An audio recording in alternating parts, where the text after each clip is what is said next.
sobrang natutuwa mo talaga ako.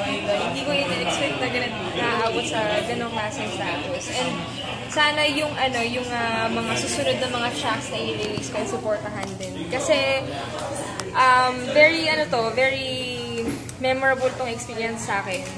And very special for me kasi nirecord ko siya sa US, tapos ginawa ko po ng mga music videos. Tapos, EP kasi siya, and produced siya by Sydney Brown.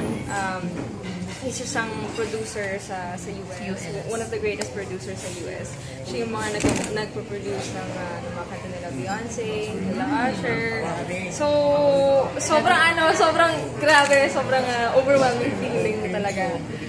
Yeah. So talagang ilo-look forward talaga ng mga fans mo. Oo naman po. Tsaka, I'm glad na isa itong stepping stone para pagbutihin ko palalo yung craft ko. Tsaka alam mo yun, iba-iba kasing atake yung kanta ko, yung mga kanta na ginawa ko. May parang mga patwitams, gano'n. Pero ding parang medyo underground ng konti. Tapos mga iba-iba sa iba-ibang Julian yung makikita nila.